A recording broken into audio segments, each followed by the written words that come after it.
Just waiting for a few more people to come in.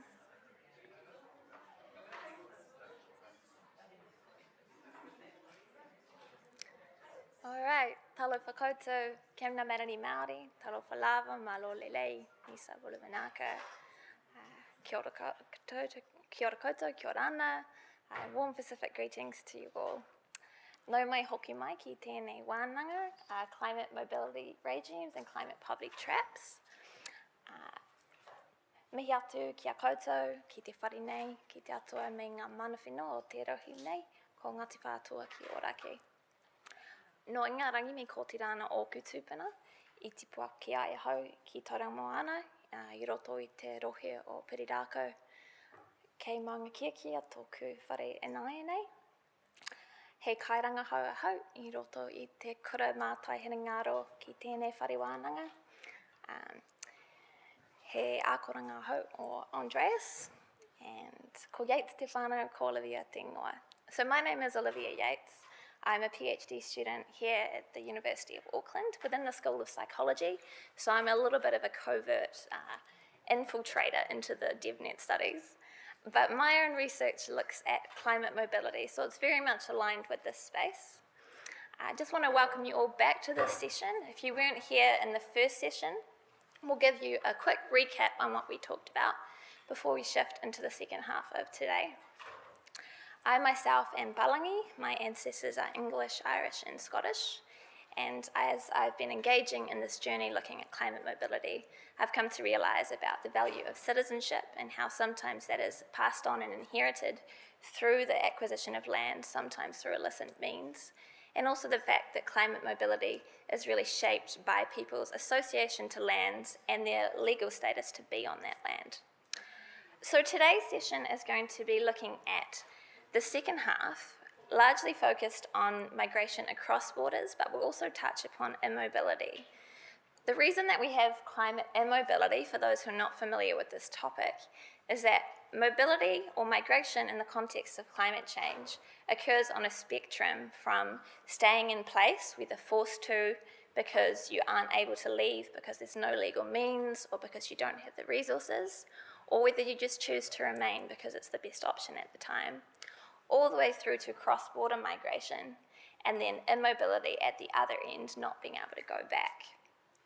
So we have a diverse range of speakers today who will be talking about different parts of this spectrum and the factors that are involved with the journeys. Just a quick self-promotion, shameless. So I've just finished my PhD looking at climate mobility from Kiribati into Tuvalu to Aotearoa and a settler response to that movement. And through our research, the publication is listed at the bottom if you've got very good eyesight, is looking at this process of mobility and all of the factors that come into that journey. And in our research, we understand mobility as this ongoing journey that's looking forward to creating a new future in Aotearoa for future generations, while always looking back to hold on to one's roots and stay connected to the homeland. But this is structured by political processes and host society in New Zealand. So another part of my research also looked at activist perspectives on climate mobility. And this is out of the recognition that climate mobility is really shaped by the societies and the spaces into which people move. So using climate activist perspectives, I myself am involved in this space as a sort of proxy for dynamics in society in Aotearoa, New Zealand. We came up with this model of accepting accountability, rethinking hospitality, and negotiating relational connection. This is looking at the idea of neighbourliness, and that in the heart of being a neighbour to the Pacific are these relational obligations that come out of our interconnectedness in terms of whakapapa, in terms of political ties, and also in terms of the fact that Aotearoa, as a major emitter of greenhouse gases with a high per capita carbon footprint, we have these particular obligations in relation to climate justice and supporting those who want to move or have moved. So if you're interested in reading any more about these, please do check out our work or come up and talk to me after. I won't be presenting today because I thought I would be furiously writing my PhD, which is now done, so don't need to do that. So I'm going to hand it over to our expert presenters today to talk more about their research. So we have 4 presenters. So first off, we'll have Smriti Talwar, who'll be talking about climate immobility and culturally mediated perceptions of climate change risk. We'll have Eliala Fihaki, looking at climate change and modern slavery nexus. Catherine Dyer, who I've worked with a bit in my own work, the evolution of Aotearoa New Zealand's policy discourses on Pacific climate-related mobility from 2006 to 2021, and Roy Burnett looking at climate immobilities in the Pacific. Before we do that though, just to briefly recap the presenters from the previous session, a lot of the first session looked at people's experiences of immobility, of staying put, and these ideas of micromobilities, the reasons that people leave, and within these smaller areas, so short distance movements, transient movements. We had a diverse range of presentations looking at mobilities in Bangladesh, Papua New Guinea, Cambodia, and Samoa. And all of these looked at the different reasons that people choose to stay or choose to remain.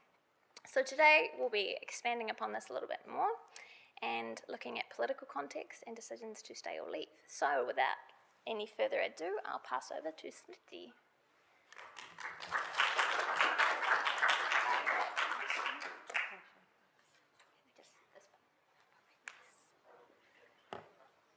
Kia ora. Kia ora e te whanu, ko Smriti Talwar toko ingoa. Hello everyone, I'm Smriti Talwar. I'm an environmental lawyer and a social scientist at GNS Science, and I am slightly reframing what I'm going to be presenting because I've been working on several strands of research over the last couple of years, and I thought what I would do was to sort of really speak to that whole notion of where the space exists for an individual migrant's journey, their own agency, in this larger attempt to manage migration that is underway across the world. So, I'm structuring the presentation in 3 chunks. The first is the sort of me using my environmental law hat and sort of investigating, what it means to be a climate refugee under New Zealand and international law and the implications of that. Secondly, I'll briefly touch upon some analysis that looks at the way in which governments are doing some macro analysis on how you can manage migration flows, if this problematic word, but seriously, that's the way in which it's framed. And finally, I'll finish with some concluding thoughts about the way in which all of this macro management, is there any space within that for sort of that individual narrative? So first, who is the climate refugee? And the reason why it matters to sort of ask this is because under the law, you can actually get quite significant protections, both politically and socially, if you can meet the thresholds that are stipulated. So it actually matters if someone can be called a climate refugee. I used to, maybe I'll just come to this first, which is that, there's been sort of several attempts to help communities move from one place to the other as a result of sort of climate change impacts. But I think as was referenced earlier, I think it was by Anita, in Papua New Guinea, the assistance that was provided to, I think it was about 1,200 Carteret Islanders to move about 900 kilometers to Bougainville was probably the first time the international media sort of jumped on this term, climate change refugee. And so it's now been used over and over again. I mean, the facilitated relocations of people in Fiji, in Vanuatu, elsewhere as well, not just in the Pacific. The term climate change refugee comes up again and again. So the question arises, what legal weight is there to this term climate change refugee? I used to work with UNHCR for several years, applying this definition to asylum seekers. And if you look at the definition of what a refugee is, it's someone who is fleeing persecution. The persecution is taking place because of very specific reasons that are mentioned here. Within this definition, you can see that there is environment, climate does not feature. These are people who happen to be outside of their country of nationality. And also they're sort of fleeing their own country in several instances. Essentially, they're not able to rely on their own country for protection. And so there is that element of it as well, that essentially you need the international community's assistance because you can't rely on your own national government. In New Zealand, the government has signed up to all of the main international refugee conventions, and it has also sort of passed within its own Immigration Act the relevant sort of supportive clauses to enable that international protection. So there is direction even in the operations manual that is given to the immigration officers on how to treat asylum seekers who are claiming to be refugees. The question then arises, can there be a category called climate refugee that's respected under New Zealand law or internationally? And the issue was taken up before the courts in New Zealand by Mr. Taitota, who is from Kiribati. And he was a gentleman who had come over on a work visa. The visa expired. He got a deportation notice from MB, which he challenged before the courts. And what he said to the court is, yes, I came to New Zealand on a work visa. I was looking for work, but the reason I was looking for work is because my economic circumstances were massively curtailed back home in Kiribati as a result of climate change. So I need to be considered a climate refugee under the definition of refugee under New Zealand law. And the New Zealand Supreme Court said no. So what the New Zealand Supreme Court said was that under the strict, the language that's stipulated under the New Zealand law provisions, you can't actually have a category of climate refugees within that broad umbrella term, refugees. So Mr. Taitota then went an appeal to the UN Human Rights Committee, which obviously doesn't have jurisdiction over New Zealand courts. But his lawyers felt that if maybe the international jurisprudence grew around a climate refugee, then that might actually provide precedent value to sort of other people looking for the same kind of protections. However, the UN Human Rights Committee agreed with the New Zealand Supreme Court and said, no, you can't have the definitions that apply to refugees be extended to this thing called a climate refugee. So while legally at the moment, because the law always keeps evolving, at the moment the ambit of the use of the term climate refugee is really curtailed, the reality is that there's been, in recent years, more and more regional and international declarations about the need for the international community to respond and provide protections to climate refugees, climate migrants. They're using the same terms. So you could argue that even though there's no legal obligation to do it, there's now sort of a growing international norm or a moral direction to provide this protection. And it also has to be said that even though the definition of a climate refugee is really narrow, there are broader definitions out there. This is the International Organization for Migration definition, which is much broader. But critics argue that it is so broad that it's actually not helpful. Because under this definition, you could be an environmental migrant if you're moving as a result of quick changes in your environment or progressive changes. Neither of those terms is defined. You could be moving temporarily or permanently. How temporary is temporary? Is it 1 week, 1 day? Not defined. You could be moving 5 kilometers, you could be moving 500 kilometers. So there's a lot of flexibility in the definition, but people argue that there's too much flexibility.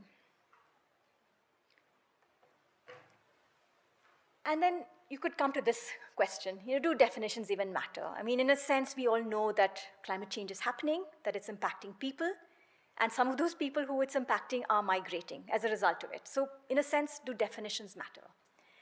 And I'm a lawyer, so I would argue that yes, they do matter. But part of the reason why is because essentially we have limited resources.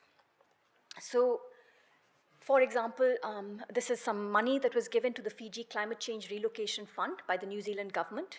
$2 million is not a lot of money, but without clear specifications about who is entitled, who is sort of eligible. You're not really clear about who is not eligible. You're not really well placed to assess whether you're achieving the ends that you want to see be achieved. So there's a logic to having at least some degree of clarity on what it is or who it is that you're trying to work with. And this is another example. This, Minister James Shaw, a couple of years ago, tried to sort of start this whole thing of a climate refugee visa. It didn't take off, again, because of just the challenges of it. And let me see if, I think it's the next section. Yeah, I'm going to touch upon what those challenges are, because in a sense, the issue is that there is a reality of climate migration happening out there, which governments are trying to grapple with. They know that they're more able to sort of be of assistance in situations where all of that migration is happening within their borders, for various jurisdictional reasons. But it's more complicated than that, because climate change impacts are really of two types. And one type of climate change impact, sort of floods, cyclones, you can sort of use your existing national methodologies to address. So for example, this infographic, it's a simplified version of what most countries would use as a way in which they would approach preparedness for a traditional hazard. I won't go into the details, but there's a template. It can be tweaked for things like climate change hazards that are sudden. The challenge becomes when you have sort of a slow onset event, like a drought. This is not as useful. And the analysis that's out there that tries to come up with, issues like this, how can you come up with an understanding of how, areas are becoming more and more inhospitable to people and therefore more liable to sort of have migration happening out of it, they're massively complicated. Not only is each element of this definition complex, but what this suggested framework it asks you to do is to look at interactions between each of these. So complexity, but additional complexity on it, not easy to sort of actually put into place. And just to sort of quickly remind ourselves again, sudden onset events are, as the name implies, they come on suddenly, they, flood, cyclones, they happen quickly, they dissipate quickly. Slow onset events are things like your drinking water is getting saltier and saltier from year to year. So it's happening gradually. You're not fully, as a person experiencing it, you're not fully confident that it's happening even sometimes. It's really, that whole attribution issue, which I'll come to as well, is really challenging to sort of make.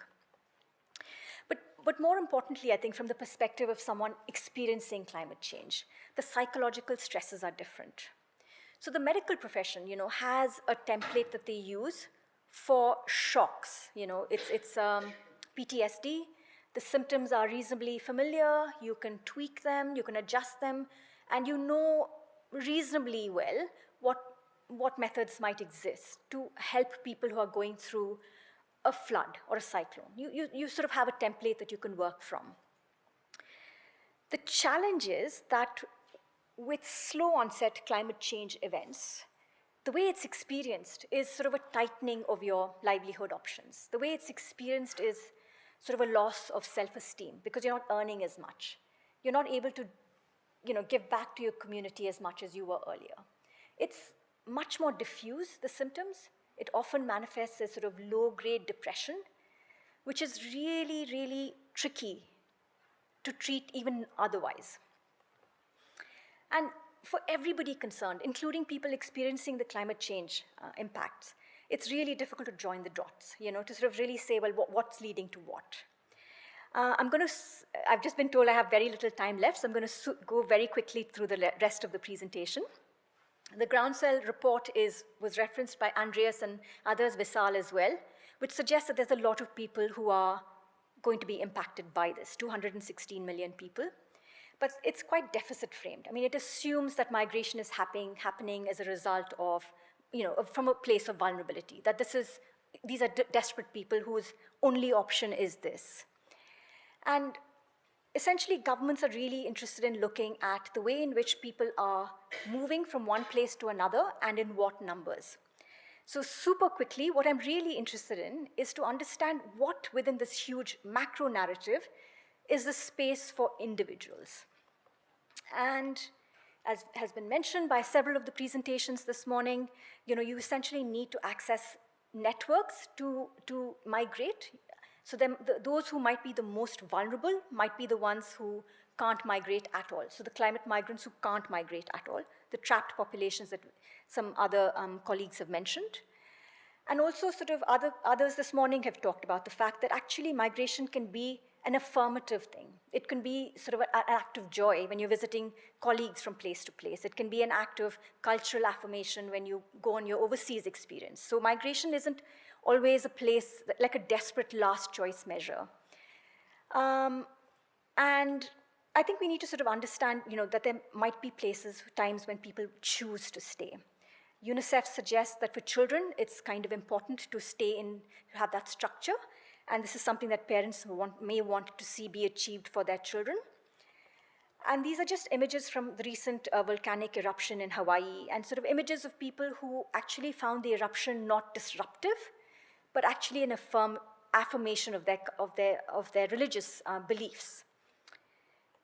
And this is probably my final slide, which is to sort of say that, again, several people have talked about how, your identity is often linked to place, to land, and shifting from it can really evoke quite a lot of dissonance. So these are just images from some recent protests in Matata in New Zealand, which is, again, suggestive that, moving is itself massively psychologically disruptive. I'm going to end there. Thank you all very much, and I apologize for going over. Thank you.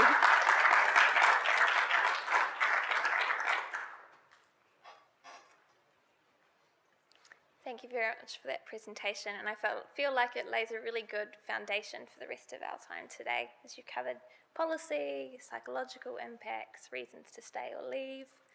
So great. All right, so we're now going to move on to the next presentation.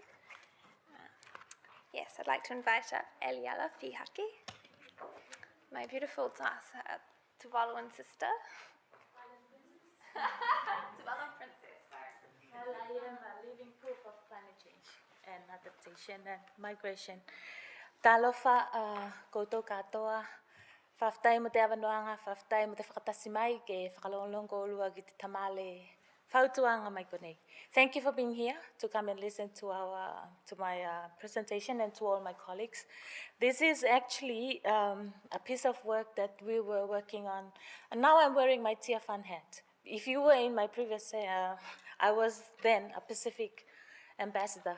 Right now I am actually wearing Tiafan worker hat. Okay, so the nexus between climate change and modern slavery. The next megatrend. We in Tiafan, we work in the sector of modern slavery. My colleagues are there to help me present the paper.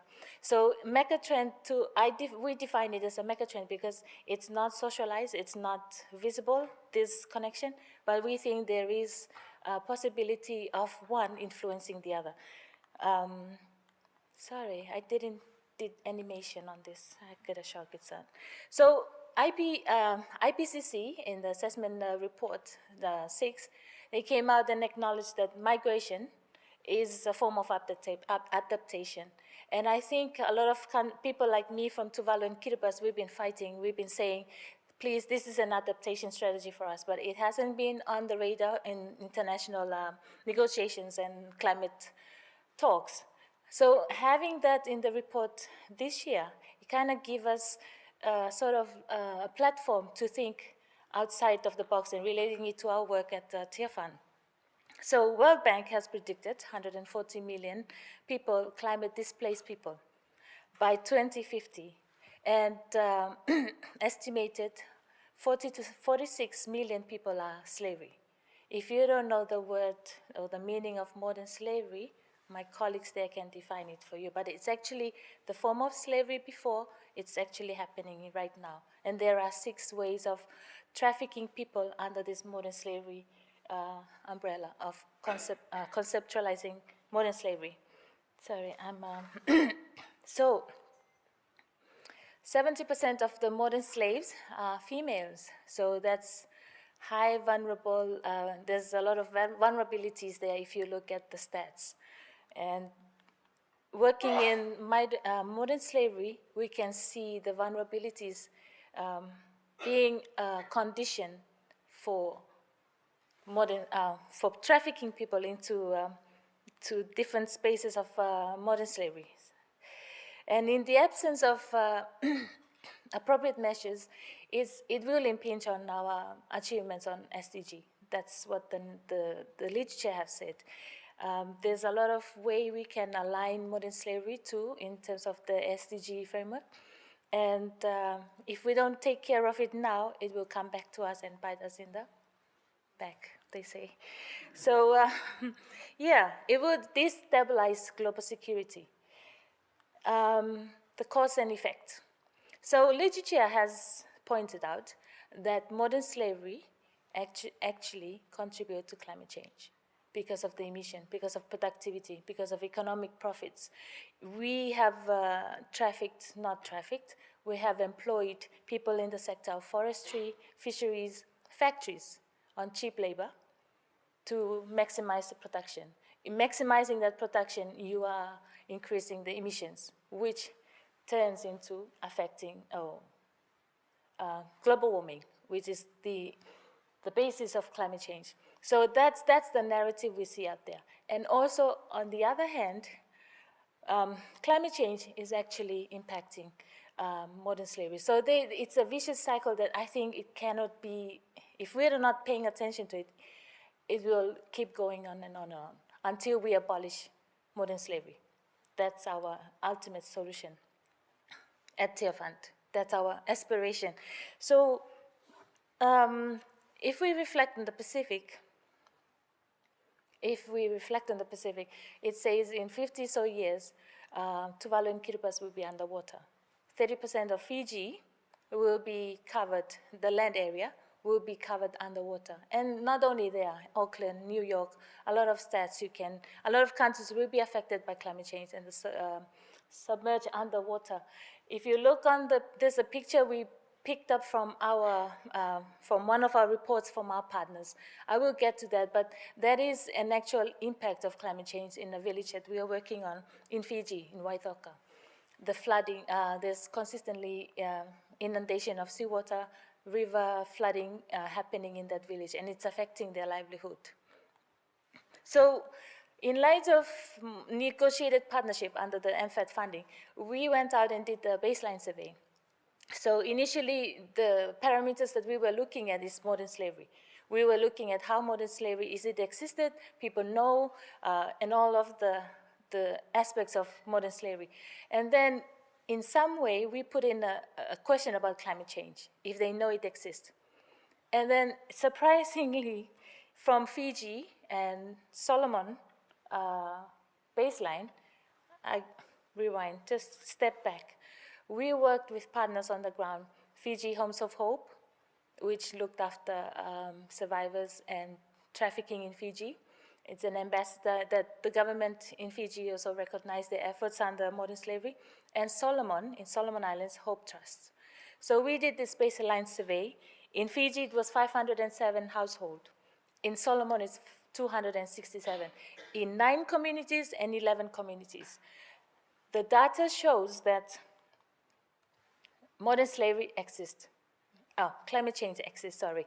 In the 11 villages that we interviewed. I'm only talking about Fiji here to save my time, showing you the example that it's happening. So in Fiji, the 11 villages, you can see from the data what they say, where if it's existed in climate change existed in the villages.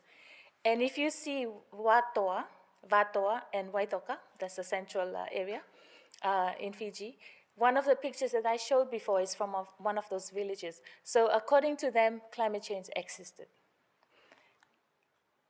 77% of them said yes, it exists. Thank you, animation.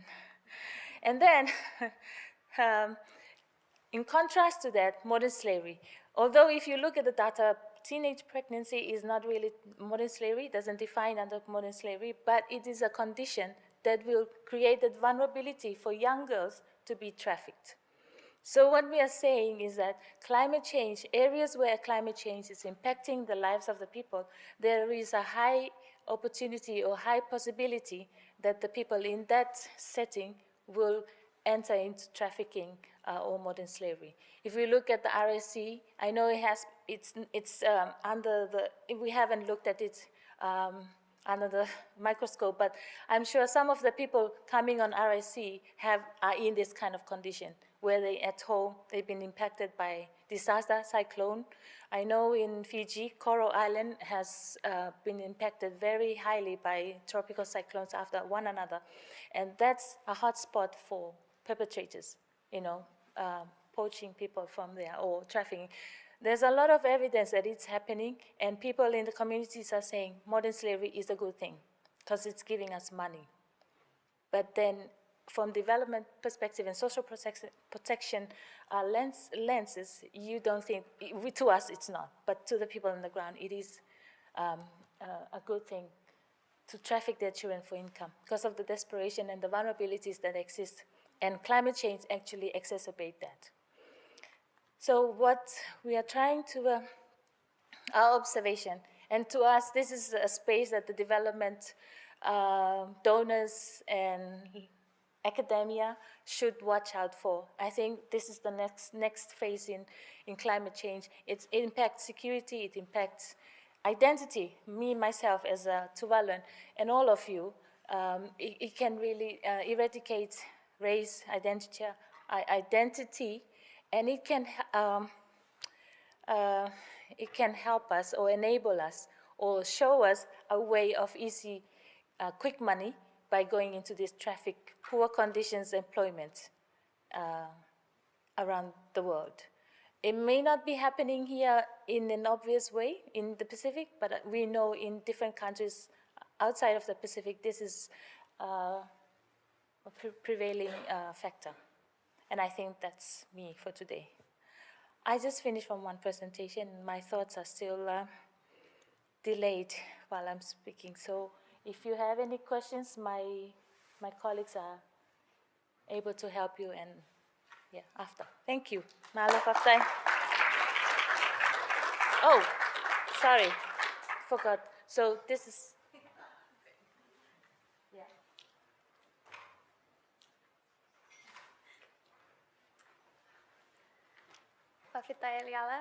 That was super fascinating. Lots of thoughts will come out of this, I'm sure, and we look forward to seeing your published work.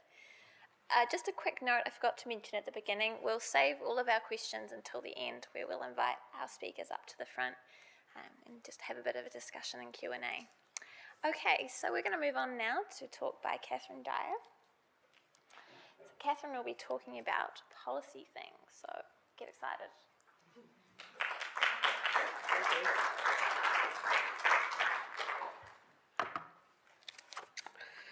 Kia ora koutou. My name is Catherine Dyer, and I am a PhD candidate at the University of Auckland. My presentation today is based on an article that I co-authored with Andreas on the evolution of Aotearoa New Zealand's policy discourses on Pacific climate-related mobility. I'm trying to follow a script today, sorry about that, but if I go off script, I'm going to take way longer than my 10 minutes and everybody will be mad, so I'm going to try and stick to what I've got written down here. In 2006, the New Zealand government officials found themselves responding to a barrage of media inquiries arising from a claim made in Al Gore's movie, An Inconvenient Truth. The movie suggested that New Zealand had agreed to take all climate refugees from Tuvalu as part of a planned response to climate change. Of course, no such agreement existed, nor was there any intention to create such an agreement. In fact, the need to respond to media inquiries about it appears to have been the first time that officials had considered making any kind of plan or position at all on the subject. In this paper, we look at a series of official reviews of the government's position to see how it evolved from one of denial and correcting misperceptions to an adaptive development response that is focused on Pacific-led solutions. So what I'm going to do is run briefly through the research approach, the source material, a quick look at the critical analysis of discourses, policy implications, and conclusion. So we took a discourse analysis approach primarily, and also looked at it in terms of governmentality, which is concerned with the political rationality adopted by a state at any particular point in time.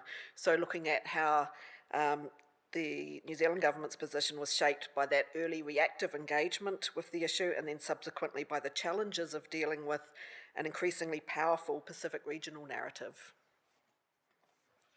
So the source material came about from a set of OIA, or Official Information Act requests, that we made across a series of government departments. We got a big stack of information from MFAT, MBIE and MPP. And out of that, I've pulled out 5 specific official documents that looked at reviewing the government's position across 3 main review points. So we only have time for a really quick overview of some of the key discourses that emerged from that. On this slide, you can see the timeline running from 2006 to 2021, with some key dates and events identified, including each of the reviews in red. The 3 coloured bands represent, first of all, the broad context, the key discourses in the documents, and the associated policy responses. So if you just look at that middle band, which is labelled discourse, I'm just going to run through some of the key ones that came out of those documents. So starting with the 2009 review, there was a clear statement that the term climate refugee had no meaning in international law, and that the preferred terminology was environmental migrant. There was a comment in there about the lack of a clear threshold at which the usual migration pressures that exist in the context of voluntary migration became a form of forced migration, with climate change as a key driver, and a suggestion that more research was needed before any kind of action could be taken. And there was also a narrative that any response should respect the expressed desire of Pacific peoples to continue to live in their own countries, and an emphasis on continued support for adaptation and mitigation, and the idea that existing mitigation policies were actually, that existing immigration policies were sufficient to deal with the situation. The next review occurred in 2013, and it was called in order to prepare for loss and damage negotiations via the Nansen Initiative and the COP that year, later that year in Warsaw. It featured a lot of the same narratives as the earlier review in 2009, and they came to the conclusion that the risk environment had not changed for Aotearoa, and therefore no action was needed, and they would go into those negotiations with the same position that they'd had earlier. And then finally, we have another review in 2018. It was called After a Change in Government in New Zealand, and in line with the announcement of a Pacific Reset, which was later rebranded as Pacific Resilience. This acknowledged that climate-related displacement was already occurring and called for Pacific-led solutions, increased ODA, or overseas development aid funding, to avert, delay and prepare for Pacific climate migration, and this also depicted migrants for the first time as adaptive agents. What emerged most strongly from the 2018 review was a focus on internal resettlement and temporary labour migration as an adaptive development response. A review of cross-border migration response was delayed until after 2024, which conveniently likely pushes it into a different administration to deal with. So in the initial reviews going back to 2009, we see a tendency to instrumentalise specific narratives, particularly around the subject of resilience. So resilience discourses, which can be empowering in one context, can also act to shift responsibility away from the state and onto localised communities and vulnerable individuals. The increased focus on self-reliance, individual behaviours, material assets and risk management can reinforce a neoliberal hegemony. If New Zealand officials had been genuine in their support for Pacific resilience at that point in time, and for additional focus on adaptation and migration, we would have seen a corresponding increase and investment and increased action in those areas, and that didn't happen, at least until after the third review. Instead, ODA began around this time to decrease as a percentage of GDP. It declined from around 0.3% of GDP in 2008 to a low of 0.23% in subsequent years. Additionally, the New Zealand government's main mitigation policy, the emissions trading scheme in New Zealand, was operationalised in a way that allowed business as usual emissions in New Zealand. The discussion about thresholds or blurred lines between voluntary and climate-forced migration is also used instrumentally to justify inaction. The research that they said would be needed in order to develop an action plan was never actually recommended or funded at the time. In all of the discourse in the review documents, there was not one sentence relating to any aspect of climate justice or of responsibility for the climate damage that was being inflicted on developing countries by emissions from Aotearoa. There was no consideration of the rights of people to not be exposed to the pollution of others. All of these responses justified policy inaction, an approach often preferred by governments when issues are complex, costs are high, and the outcome of action is uncertain. By 2018, however, we see a shift to a much more proactive position. One thing in particular that emerged was a focus on temporary or circular migration as a form of adaptation. New Zealand's Pacific seasonal migration policy, first adopted in 2007, has strong development credentials. And in fact, in this report from Gibson and McKenzie, they described it as one of the most effective development interventions for which rigorous evaluations are available. However, in proposing it as an adaptive solution for climate-induced migration, there are a number of critiques that ought to be addressed as well. For instance, it relies on migrants' ability to compete in labour markets. As Bettini puts it, it renders the unruly more governable. It can exacerbate inequity, particularly given the existing participation patterns, which are gendered, age-based and ableist. It ignores or worsens the effects of immobility and can become maladaptive in the context of disasters, which we know are increasing in frequency and intensity. A clear benefit for New Zealand is the ability to demonstrate, or at least to claim, leadership on climate migration issues, while at the same time effectively geographically delimiting the extent of it, creating a faux wall around the Pacific region, which makes the scale of potential migration comparatively manageable or governable. Dealing with climate-induced migrants as individual labour units that are managed within a neoliberal market context and whose numbers are inherently limited significantly reduces political risk.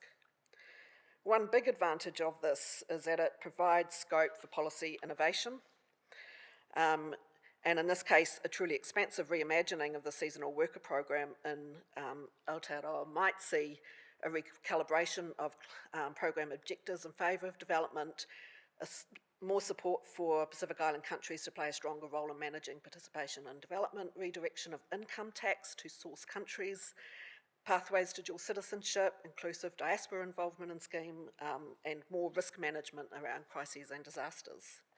So to conclude, what we've seen is a shift toward an adaptive development approach that promotes temporary labour migration as a risk mitigation strategy. A big opportunity for mutually beneficial policy innovation or experimentation exists there.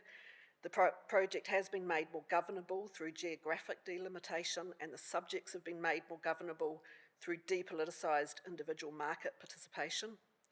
Complex moral and political issues of responsibility for climate damage were effectively obscured, and this kind of we see as being reflective of New Zealand's governance style overall, where there's a preference for depoliticised neoliberal governmentalities, utilitarian forms of distributive justice, and little public deliberation of complex moralities. Thank you.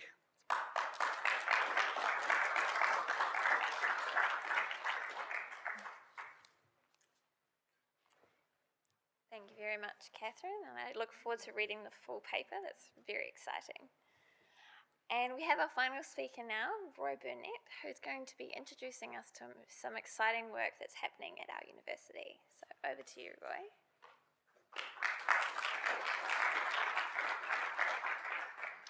Okay. So, Kamnabereni Māori, and tēnā koutou katoa, arau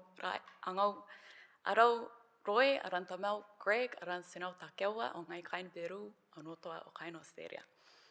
So my name is Roy, and I'm of Kiribati and European descent.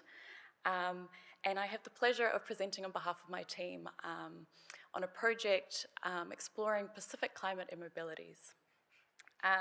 So my team, I'm sort of the only one here. I think Yvonne was going to, oh, she's here, she's up in the back.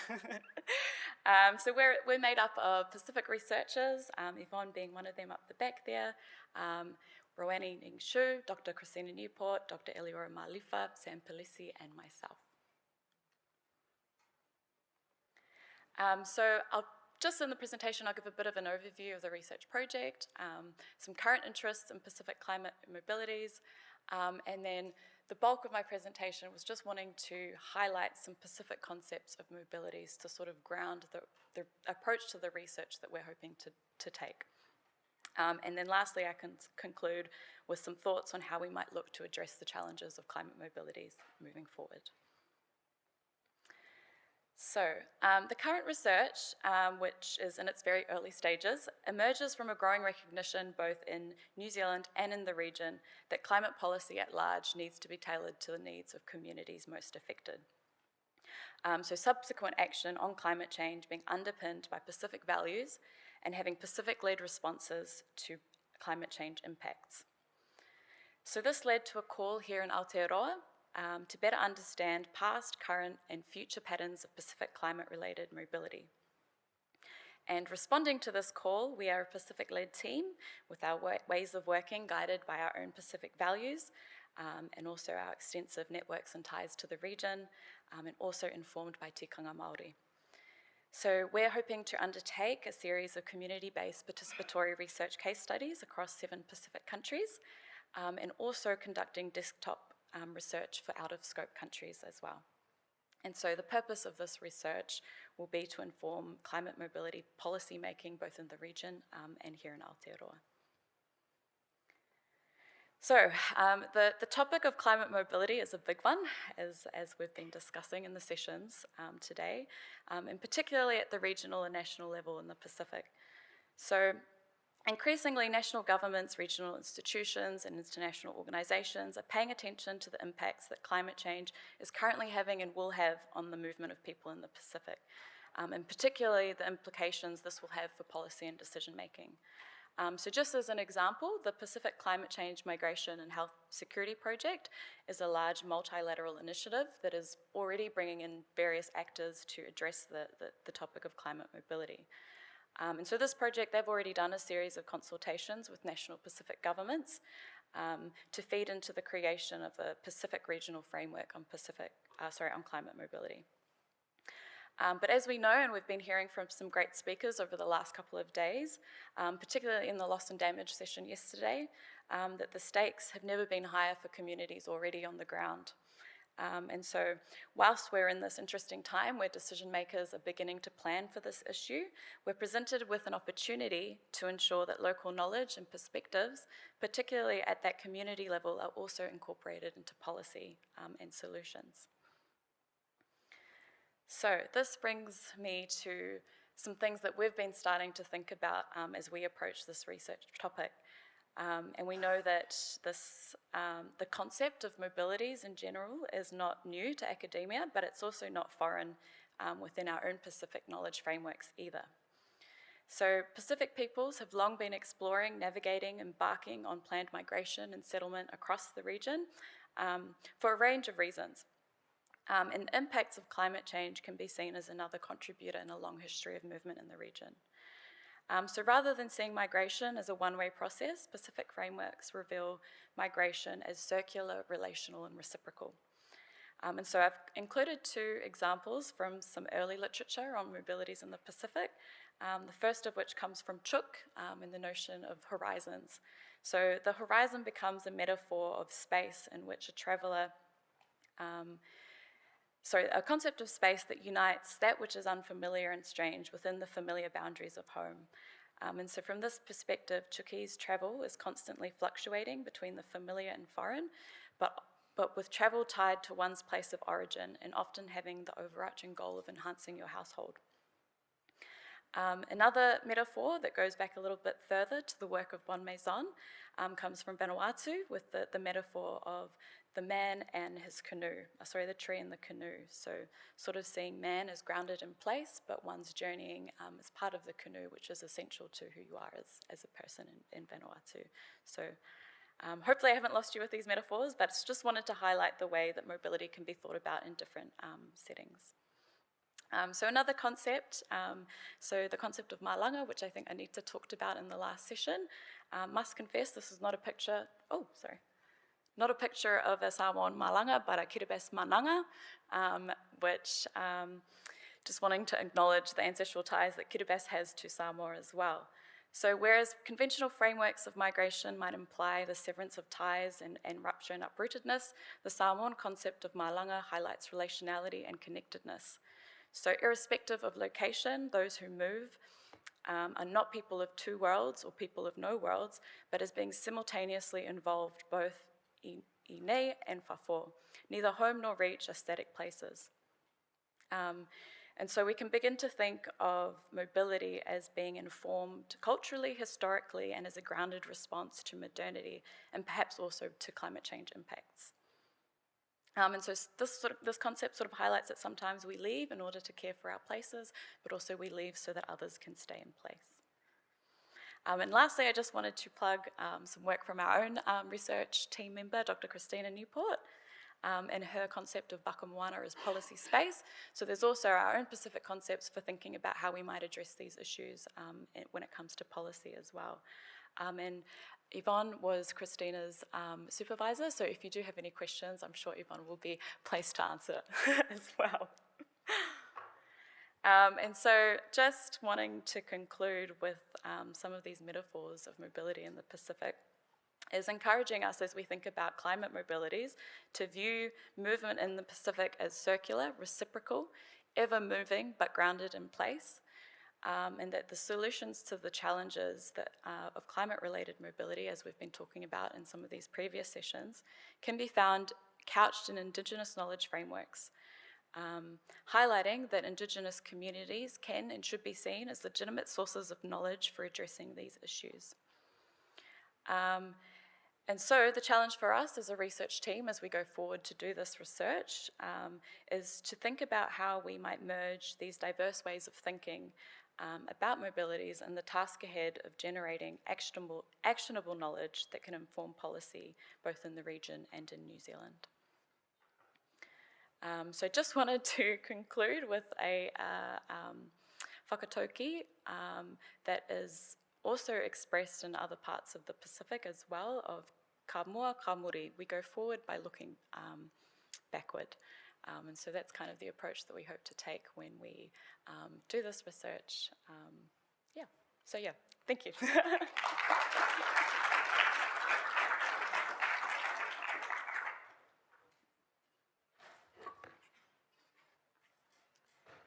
Korapa Roy, that was fantastic, and again really look forward to seeing the outcomes of that project. I'd now like to invite our lovely speakers up to the front so we can have a little bit of a talanoa about climate mobilities. So Laura will be roving around and collecting your questions. Oh, this is the speakers, eh? Yeah.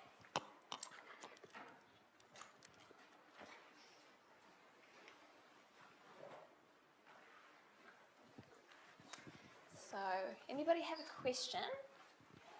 Yeah, over here. Hi, kia ora. Thank you, everyone. Really interesting how it was traveling all the ideas and were really well articulated, the 4 presentations, so nice. My question is not a question actually, it's more like a comment. I was looking into what is called the difference between rapid onset and slow onset situations, and it is really interesting to see how little we know about how we can monitor slow onset from the practitioner side. Emergency responses are all plans and procedures, and we're based only for rapid onset, and we always struggle in the slow onset, because we try to fit a circle in a square and it doesn't. So it is very interesting that we always lack on monitoring measures, monitoring capacities, and if we don't have the definitions already well set, it's very difficult to monitor, because we can't even have the same framework where to measure those changes and to measure in advance to make changes in our policies, in our laws, in our processes and procedures. So I think that's the first reaction, and that comes down to the fact that we are moving into the impact on mobility, and that's pretty much my question is. We are looking into schemes like the labor schemes into New Zealand and Australia. Are we looking into the impact of those mobility in the long term? Is there any research happening or any studies happening into how those impacts are going to be in the future? We are looking, for example, in Tonga, that young people is moving into New Zealand and Australia for the schemes, but when they are returning, we're seeing that they are no longer wanted to work in the fields. What is happening with the lack of labor force in the country, youth labor force, that they don't want to join into tertiary education anymore? They just want to go wait for the next scheme. So are we, and that comes down to the short term of the view of these 5 years, 4 years policies when governments change, and then we have a different approach. So that's pretty much the comment and the question. So are we looking into the future? Are we looking into the future to the impact of the countries that are suffering from those people who are staying in vulnerability, or those people who is leaving the country? Thank you.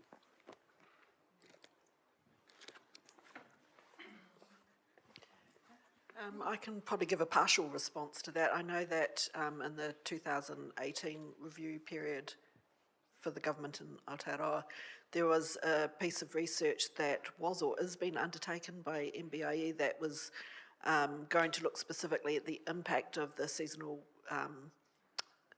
work program on the source countries. So I haven't seen the results of that piece yet. I mean, when they started the review process, they looked first of all at exploitation of labour within New Zealand, so they started within the domestic context before they started to look at the external context.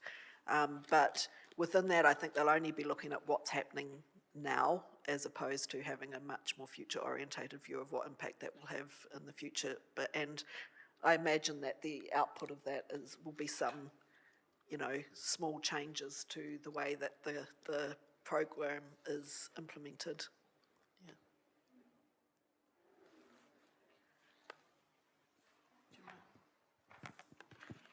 Thanks so much for those comments. I mean, I think a lot of it resonates with what I've been thinking as well, just in terms of the challenge of making those attributional links.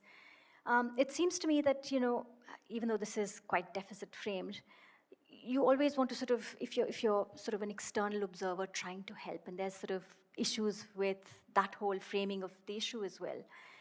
But those people who truly are trapped in a situation where their only options sort of stem from that external, I guess, leverage or external support, that might be sort of an entry point to sort of ensure that at least, for those who want to move but can't, that there's support for them. And I think more importantly, sort of the kind of work that I think Roy also sort of referenced, for us to sort of broaden our framings of how we view migration. So we really acknowledge that it's so much more nuanced. I mean, the fact that it can be really embedded in your culture as sort of an affirmative thing, as something that is absolutely sort of identity contributing to a strengthening of it, that seems to be falling out completely in all of our discussions about how we think about migration. I mean, I think the challenge is that when you're sitting in a government office, you're obviously tempted to sort of look at analyses at the macro level. And the challenge is sort of to represent the diverse reasons why any individual moves or stays. The disjunct at the moment is just really, really massive. I think that lens on those who really do need some support even though that is, I acknowledge, sort of quite a deficit framed way of looking at things, but that might be a way for policy makers to perhaps hone in or focus or prioritize some of their resources, but also sort of acknowledge that some of those resources can also contribute to supporting those culturally affirming aspects of movement, I think would be, yeah.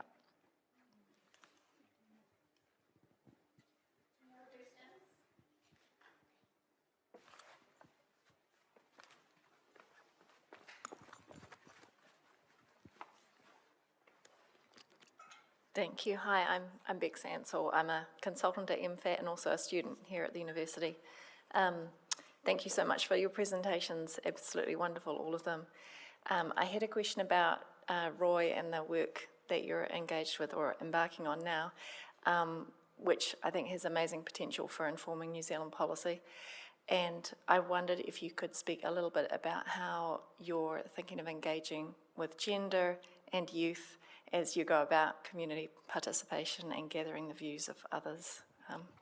Thank you. Thank you, Bex, for that question. So I realise I didn't really talk too much on the specific methodologies that we'll be using in this research project, so thank you for that question. We're hoping to take community-based participatory research approaches in different countries, and so in order to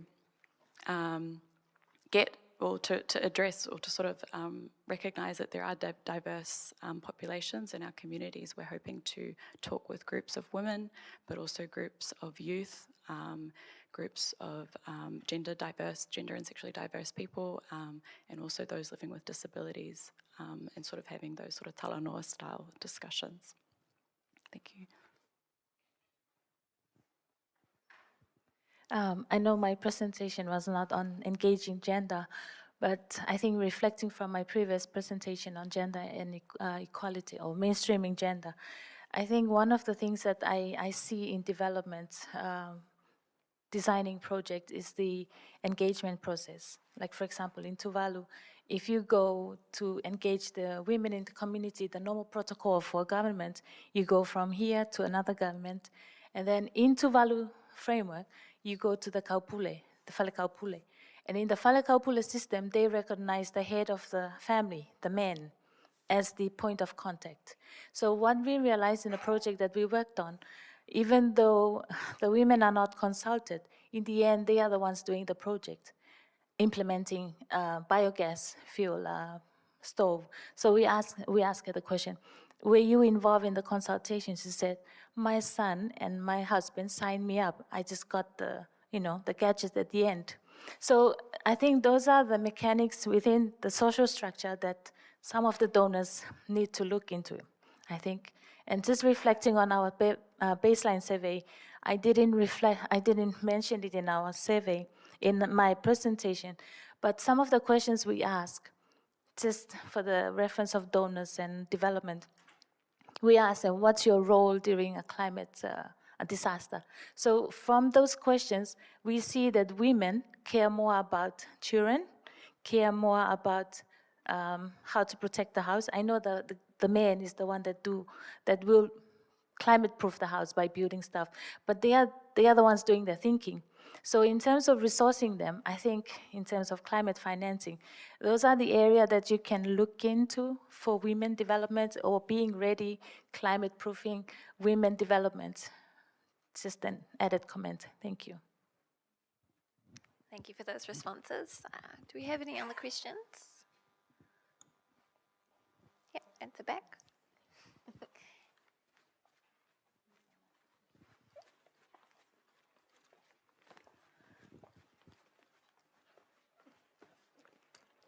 Thank you. Namaskar and Erapa, Neko, Faya, thank you very much, Kia ora, and Talafago e Takupele.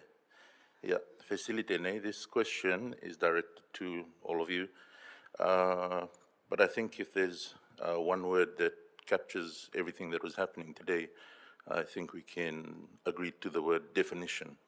So 18 years ago, around 18 years ago, I was sitting in my office in one of the USP regional campuses in Tuvalu, and a woman by the name of Carol Fabotko came and knocked on my door asking if she could do a presentation.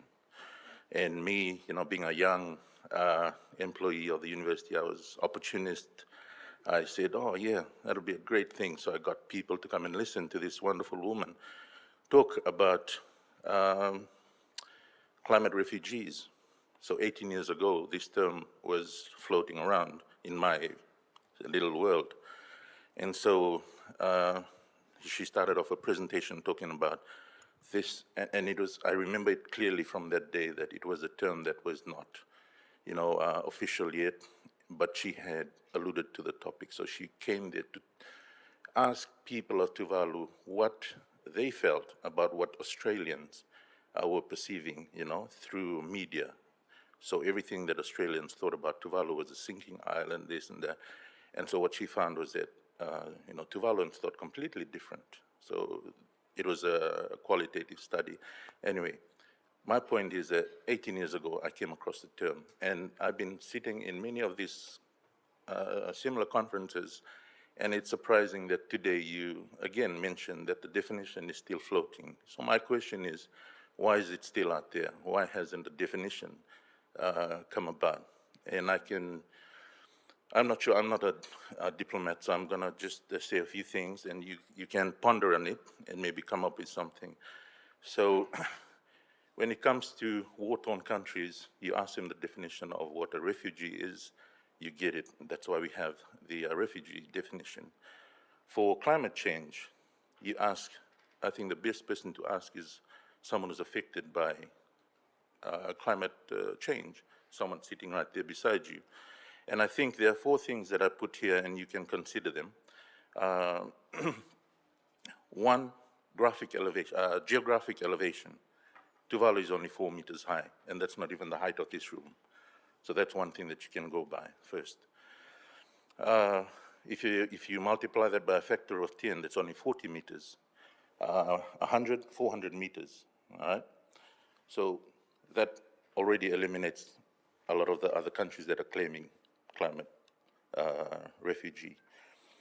The other one that I would propose is impact on ancestry. How many levels of your generation will be affected by climate change? Shall we say 1, 2? What about 3? In Tuvalu, everyone, the extended family lives in one home. If a wave came through, all 3 generations will be affected. Shall we agree to 3? The third one, land area. Tuvalu is only 26 kilometers squared. If you multiply that by 10, 260 kilometers squared. Still, a lot of countries who will claim refugee status will not be included, all right?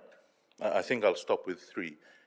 And I think 18 years is too long to agree to a definition. And I think there's a political connection to why there isn't a definition yet. So whether it's a question or a proposal for a framework, it's up to you. Thank you. Whawhitai, I will pass over to our team. Who would like to tackle that one?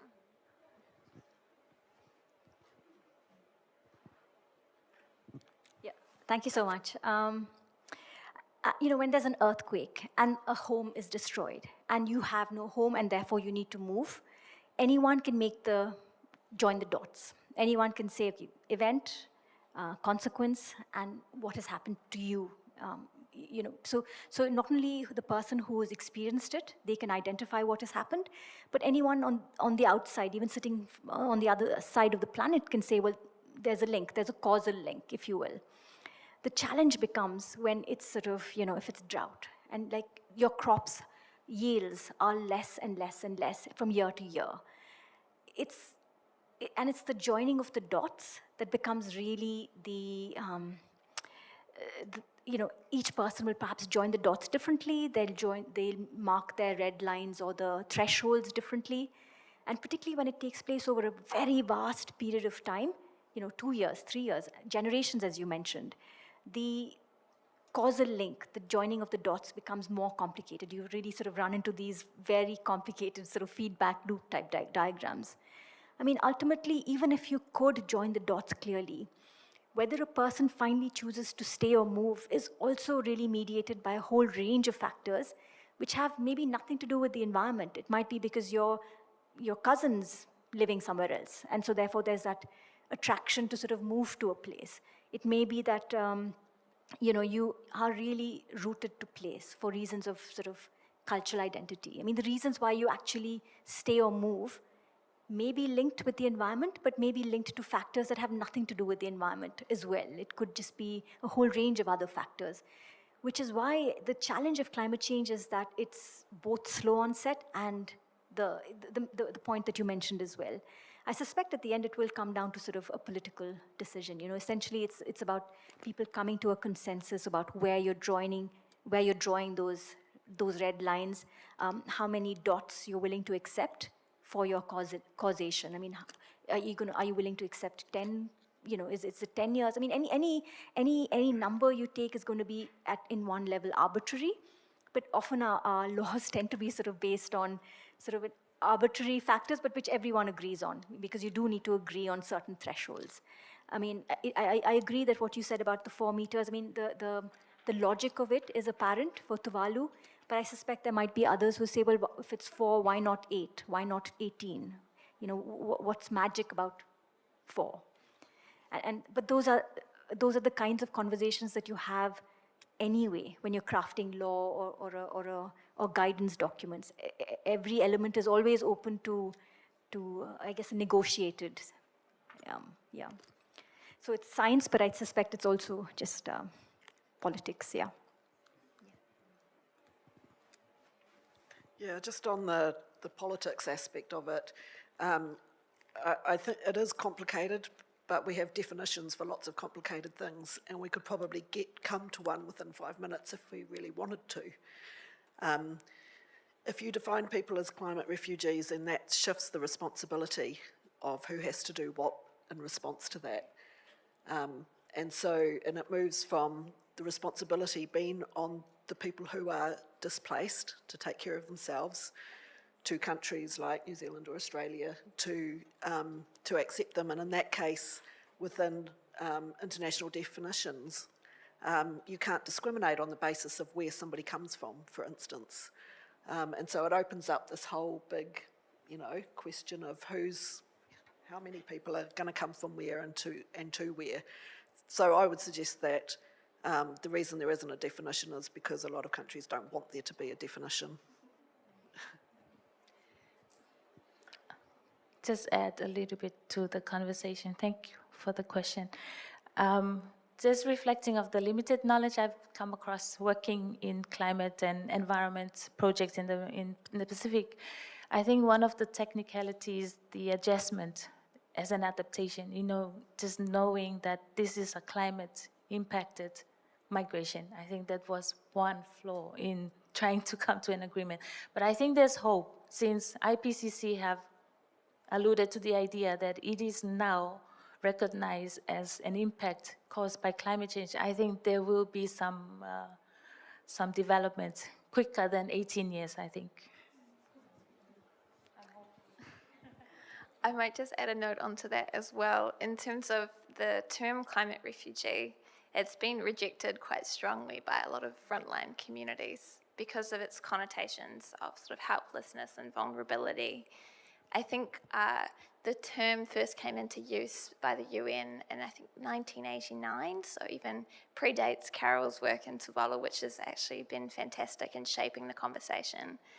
But even today, I think colloquially the term climate refugee is in use, despite most people not recognizing the complexities of what it means, what it entails.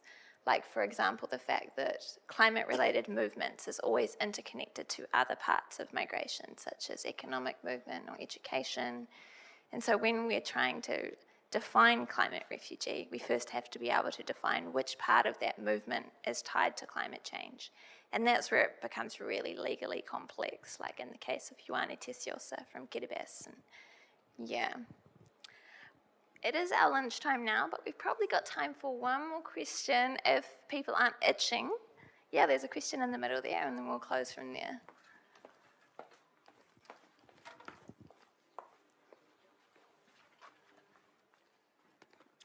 Yeah, thank you, everyone. That was really interesting points raised here in both the session and the prior one. So thank you very much for the work, and I'm looking forward to seeing some more of the outcomes of this research that's going ahead. My question is really relating to trying to understand the enormous, what I see is enormous differences, say, in experiences in Aotearoa New Zealand of climate-induced migration, say the south coast of Wellington or the Kapiti Coast, where it's often been, the lever has been around insuring your property or lack of insurance, and how that then affects the ability to access mortgage finance.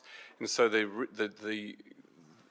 currently the number of, well, over the last few years, the recent court cases have been around been able to get compensation before someone will move because the house is, there's erosion's causing issues there, and versus what we're hearing today from many different reasons, but are based often around social mobility and other ways of using the land that's accessible elsewhere by a group or a household. And I just see the difference here is really stark. And I'm reminded of that, some of you remember was it 3 or 4 or 5 years ago now in the west coast of the US, where that part of the west coast outlawed climate change because of the impact it was having on real estate prices along some really nice beachfront property. And so there's a whole range of stuff there. My question, sorry, I'll get to this, is really around understanding what's, to New Zealand policy. I'm just wondering how much of that might be affected when we're talking definitions, what we've been discussing just now, is affected by the fiscal implications around insurance and mortgage finance. Yeah, thank you. Great question. Steffi?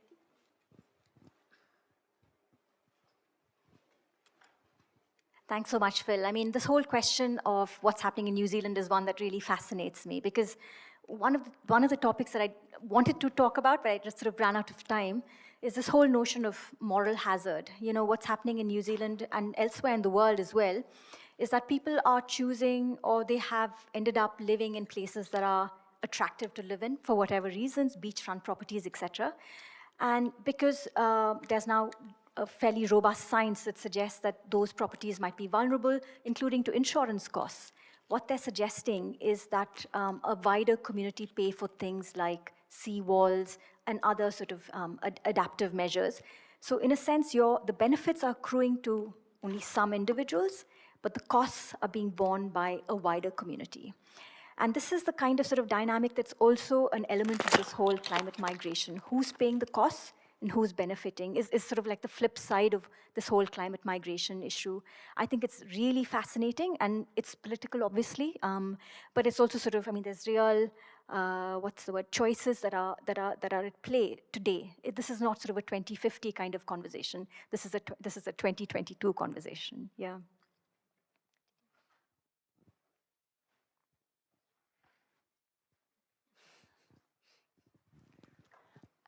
I think we might wrap up there, but if you want to have further conversations with our speakers, please do come and chat with them. I'm sure they're all just fountains of knowledge. So one more round of applause.